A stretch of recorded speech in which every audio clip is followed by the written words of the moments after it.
சிறகடிக்க ஆசை சீரியல்ல அடுத்து நடக்கலாம்னா முத்துக்கு ரோகிணி தான் அவரோட மொபைலை தேடி சத்யாவோட வீடியோலாம் லீக் பண்ணி பல பிரச்சனைகளை உண்டாக்குனாங்கன்ற விஷயம் தெரிய வரலாம். ஆமாங்க, இன்னைக்கு எபிசோட்லேயே அதுக்கான ஹிண்ட்டை கொடுத்துருந்தாங்க. முதல் நடக்குதுன்னா அந்த பாட்டிக்கு ரத்தம் தேவைன்னு சொல்லிட்டு இவங்க விளம்பரம் பண்ணாங்கல்ல, அந்த விளம்பரத்தை பார்த்தே அந்த தாத்தா பாட்டியோட சொந்தக்காரர் ஒருத்தர் வராது. அவரே இனிமேல தாத்தா பாட்டியை பார்த்துக்கிறேன், நான் உங்களை கூட்டு போறேன்ற மாதிரிலாம் சொல்றாரு. முத்து மீனாவும் சந்தோஷப்படுறாங்க. கடைசியா தாத்தா கிளம்புறதுக்கு முன்னாடி முத்து கையில அவரோட மொபைலை கொடுத்து, ஒரு பொண்ணு என் கடைக்கு வரும்போது இந்த மொபைலை மிஸ் பண்ணிட்டு போயிடுச்சுப்பா, யார் என்னன்னு கண்டுபிடிச்சு அந்த பொண்ணுட்டு இந்த மொபைலை ஒப்படைச்சிருப்பான்ற மாதிரி சொல்றாரு. முத்தும் சரி தாத்தான்வாரு. ஆனா அப்போதைக்கு முத்துக்கு அது அவரோட மொபைல்னு தெரியாது. வீட்டுக்கு வந்த பின்னாடி தான் அவரோட மொபைல்னு தெரிய வருது. முத்துக்கு ஒரே ஆச்சரியமா இருக்கும். அண்ணாமலைட்ட எல்லாம் போய் விஷயத்த சொல்றாரு. பாத்தி, அது என் காணா போன மொபைல்பா, அந்த தாத்தா கடைக்கு வந்து ஏதோ ஒரு பொண்ணு வந்து இதை மிஸ் பண்ணிட்டு போயிடுச்சான்ற மாதிரி சொல்றாரு.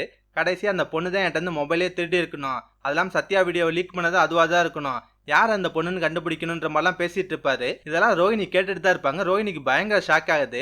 ரோஹிணி என்ன பண்றாங்க, நேரா வித்யாட்ட போய் சண்டை போறாங்க. ஆமாங்க, வித்யாட்ட முத்தோட மொபைலை என்ன பண்ணன்னு கேட்பாங்க. வித்யா வந்து கடல்ல போட்டேன்னு சொல்லி சமாளிக்கிறாங்க. பதிலுக்கு ரோஹிணி பயங்கரமா கோவப்படுறாங்க. இங்க பாரு வித்யா, பொய் சொல்லாத, ஒழுங்கா உண்மையை சொல்லுன்னு சொல்லி கேட்பாங்க.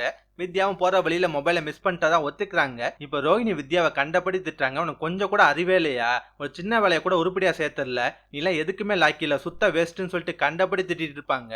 வித்யாக்கு ஒரு கட்டத்துல கடுப்பாயிருது. ரோஹிணி போதும் நிறுத்து, என்ன விட்டா ஓவரா பேசிட்டு இருக்க, நானே நீ வச்ச வேலைக்காரியான்ற மாதிரிலாம் கோவப்படுறாங்க. பதிலுக்கு ரோஹிணி வந்து என்ன தப்ப நீ பண்ணிட்டு ஏன் டேக்கிறன்னு சொல்லி கேட்பாங்க.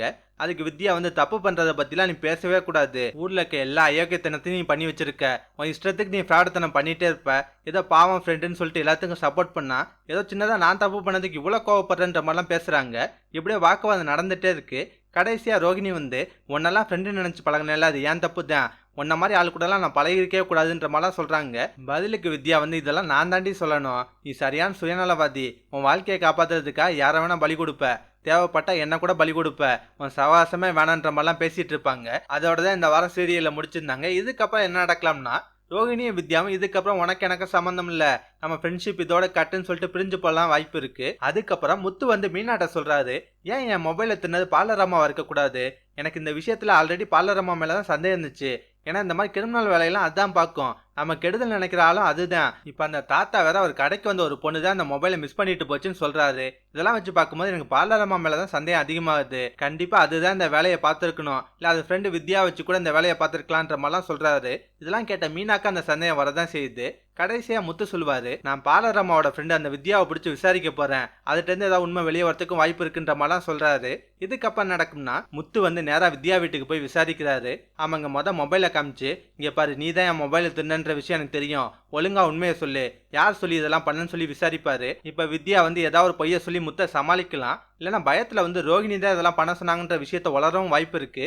ஆமாங்க, சிட்டிகிட்ட கொடுத்து வீடியோ லீக் பண்ண வரையும் எல்லா விஷயத்தையும் வளர வாய்ப்பு இருக்கு. இல்லைன்னா இதெல்லாம் ரோஹிணியோட கனவா கூட இருக்கலாம். ஆமாங்க, ரோஹிணி பயத்துல அடிக்கடி கனவு காணுவாங்கல்ல, அந்த மாதிரி ஒரு கனவா இருக்கும் வாய்ப்பு இருக்கு. எது எப்படியாங்க, கூடிய சீட்டுல முத்துக்கு இந்த விஷயம் தெரிய வரலாம். அப்படி தெரிஞ்சோன்னா முத்து என்ன பண்ணுவார்னா, நேரா ரோஹிணிகிட்ட போய் பயங்கரமா சண்டை போடுவாரு. ரோஹிணியும் கொஞ்சம் ஓவரா பேசலாம் வாய்ப்பு இருக்கு. இதோட விடாம முத்து வந்து பதிலுக்கு ஏதாவது சவால் விடலாம். இங்க பாரு பார்லரம்மா, நீ பணக்காரி அது இதுன்னு சீன் போட்டு ஏதோ ஃப்ராடுத்தனம் தான் பண்ணிட்டு இருக்கேன், எனக்கு நல்லாவே தெரியும், ஆனா நான் பெருசா அவன் விஷயத்த கண்டுகிட்டது இல்ல, எப்ப நீ என்ன சீனியோ நான் உன்னை சும்மா விட போறது இல்ல, கூடி சீக்கிரத்துல உன் முகத்திரை கிழிச்சு நீ யாருன்றதை எல்லாருக்கும் வெளிச்சம் போட்டு காட்டுவேன் அப்படின்ற மாதிரிலாம் சவால் விடலாம். இந்த மாதிரி சீன்ஸ் எல்லாம் வந்தா சூப்பரா இருக்குங்க. இதெல்லாம் பத்தி உங்க கருத்தை நான் மறக்காம கமெண்ட்ல சொல்லுங்க. இந்த வீடியோ பிடிச்சுன்னா ஒரு லைக்கை தட்டுங்க.